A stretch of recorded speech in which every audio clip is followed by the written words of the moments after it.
بہت سے لوگوں کے ذہن میں یہ سوال پیدا ہوتا ہے کہ ہم بھی اسی پاکستان میں رہتے ہیں، ہمارے بچے بھی اسی پاکستان میں بڑے ہوئے، پھر ہمارے گھر میں ہمارے رشتہ داروں میں کوئی جبری گمشدگی آج تک کیوں نہیں ہوئی؟ کیا وجہ ہے کہ چند لوگوں کو اٹھا کر لوگ لے جاتے ہیں اور اس کے بعد میں ان کی لاش تک نہیں ملتی؟ بہت عرصے تک لوگ اس کشمکش کا شکار رہتے ہیں کہ اتنا معلوم ہو جائے کہ وہ زندہ بھی ہیں یا نہیں ہیں۔ اس کا جواب جب تلاش کرنے کی بات کی جاتی ہے تو موسٹلی جواب یہ ملتا ہے کہ چونکہ ایک آرمڈ ریزسٹنس ہو رہی ہے،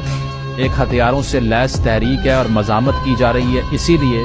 جب اس کو کرش کیا جاتا ہے تو لوگوں کو اٹھانا بھی پڑتا ہے، ایلیمینیٹ بھی کرنا پڑتا ہے۔ لیکن جواب یہ نہیں دیتے کہ اس ساری تحریک کے پیچھے وجوہات کیا تھیں، کیونکہ اس کو سمجھے بغیر اگر آپ اینالائز کریں گے کہ انسرجنسی ہو رہی ہے تو کاؤنٹر انسرجنسی کے اندر یہ لوگ مر جاتے ہیں، تو وہ پھر تصویر کا صرف ایک رخ ہے، سکے کا ایک رخ ہے۔ تو تاریخ کی اگر بات کی جائے اس سارے مسئلے کی تو وہ پارٹیشن سے پہلے اور اس کے عین بعد سے ہی اس کا آغاز ہو گیا تھا۔ 1945 میں جب جناح صاحب جاتے ہیں ریاست کلات میں تو ان کو بڑا وارم ویلکم ملتا ہے، وہاں پر ان کے وزن کے برابر سونے میں تولتے ہیں ان کو، ان کی بہن فاطمہ جناح کو ایک نیکلس کا گفٹ ملتا ہے اور بڑے کارڈیل ریلیشن شپ رکھنے کی باتیں کی جاتی ہیں۔ 47 میں جب پاکستان آزاد ہوتا ہے تو اسی کے ساتھ ریاست کلات بھی آزاد ہوتی ہے، 227 دنوں تک وہ آزاد ریاست کے طور پہ ایگزسٹ کرتی ہے۔ اس کے بعد حیرت کی بات یہ ہے کہ آج کل ہم جب غربت کی بات کرنی ہو یا پھر ناخواندگی کی بات کرنی ہو، لٹریسی کی بات کرنی ہو یا بچوں کی طرف سے نیوٹریشن نہ ملنے کی بات کرنی ہو تو ذہن میں بلوچستان آتا ہے۔ لیکن اس پوائنٹ کے اوپر کیا تھا کہ بلوچستان کی ریاست یعنی کہ کلات کی ریاست جو اس وقت تھی، اس کی سچویشن یہ تھی کہ جب پاکستان کو مسئلہ ہوا کرنسی ڈپازٹ کا برٹن کے ساتھ تو جناح صاحب یہاں سے ٹریول کر کے کلات گئے، خان آف کلات سے امداد مانگی اور انہوں نے جواب میں 1300 کلو سونا پاکستان کو دیا تاکہ یہ پیمنٹ کا مسئلہ ان کا حل ہو سکے۔ تو یہ سٹینڈنگ تھی اس وقت ہماری اور ان کی، اور آج آپ دیکھ لیجئے کہ سب سے زیادہ غربت اور لٹریسی اور تعلیم تک ان کے بچوں کو نہیں ملتی اور ہم یہاں پر پریولیج کی زندگی گزارتے ہیں۔ تو اتنی بڑی تصویر میں جو بدلاؤ آیا ہے اس کا ہی آج انالیسس اگر ہم کریں تو اس کی وجوہات کیا ہیں؟ وجوہات یہ ہیں کہ آگے بڑھ کے جب ہم یہ دیکھتے ہیں کہ اگست 11 1947 کی جو ٹریٹی ہے مسلم لیگ اور کلات کی ریاست کے درمیان، اس میں مسلم لیگ اس بات کو انڈورس کرتی ہے کہ آپ ایک آزاد ریاست کے طور پہ ایگزسٹ کریں گے اور ہم اس کو ریکگنائز کرتے ہیں۔ اسی لیے 15 اگست 1947 کو ریاست کلات اپنی آزادی کا دن مناتی ہے۔ آگے بڑھ کے اکتوبر 1947 کی اگر بات کی جائے تو خان کلات کراچی کا وزٹ کرتے ہیں، بلوچ کمیونٹی وہاں پہ ان کو ویلکم کرتی ہے بڑے نمبر میں، لیکن کوئی ڈیلیگیشن پاکستان کا موجود نہیں ہوتا۔ اس سے ان کو لگتا ہے کہ شاید آفیشلی مجھے ریکگنائز نہیں کر رہے کہ میں ایک آزاد ریاست کا سربراہ ہوں۔ یہ وہ وزٹ ہے جس میں جناح صاحب پہلی بار خان کلات کو کہتے ہیں کہ آپ پاکستان کا فارملی حصہ بن جائیے، جس سے وہ انکار کرتے ہیں، انسیکیور ہو جاتے ہیں۔ انسیکیورٹی میں برٹش گورنمنٹ سے فورس اور سیکیورٹی مانگتے ہیں جو ان کو نہیں ملتی، اور اس کے بعد وہی ہوتا ہے جس کا خان کلات کو بھی شاید ڈر تھا، کیونکہ مارچ 1948 میں پاکستان کی طرف سے وہاں پر پسنی، جیونی اور تربت میں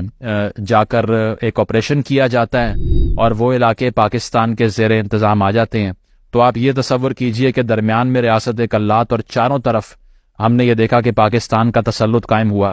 اور اس سے پہلے جو دیگر ریاستیں تھیں جس طرح کھاران، لسبیلا، مکران تھیں، مسئلہ ان کا اتنا نہیں تھا۔ گوادر تو ویسے ہی عمان کے پاس تھا۔ مسئلہ دراصل صرف کلات سٹیٹ اور پاکستان کی اس وقت کی سٹیٹ کے درمیان تھا جو کہ ایگریویٹ کر گیا۔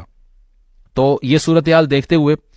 خان کلات نے یہی درست سمجھا کہ بجائے کہ ہم مزید ریزسٹ کریں، اپنے ریسورسز کو ایگزاسٹ کریں، تو پاکستان کا ایک سیشن ڈاکومنٹ انہوں نے سائن کر دیا، لیکن اس کا یہ مطلب نہیں ہے کہ اس سے جو وہاں پر آوازیں تھیں اس ایکسیشن کے خلاف، جیسے اس سے پہلے وہاں کی اسمبلی سے ریزولوشن پاس ہو چکی تھی کہ ہم نے آزاد ریاست رہنا ہے، وہ دب جائیں گی، وہ نہیں دبی، کیونکہ پرنس کریم جو کہ خان کلات کے اپنے بھائی تھے، ان کی قیادت میں پہلی انسرجنسی کا آغاز 1948 میں ہو گیا۔ 700 جنگجو ان کے ساتھ موجود تھے، ان کو ایلیمینیٹ کیا گیا، قتل کیا گیا۔ آگے اگر ہم بڑھیں تو دوسری ویو 1959 کے بعد شروع ہوتی ہے، جب خان کلات کو اریسٹ کیا گیا کنسپیرسی کے الزام کے اوپر، تو نواب نوروز خان اور ان کے ساتھیوں نے ریبیلین کریٹ کر دیا، وہ پہاڑوں پر چلے گئے۔ لیکن ایوب خان صاحب نے ان کے ہی بھتیجے کو دودہ خان کے تھرو پیغام پہنچایا کہ آپ پہاڑوں سے اتریں، قرآن پر حلف لیا کہ آپ سے بات کی جائے گی، لیکن بات نہیں کی گئی۔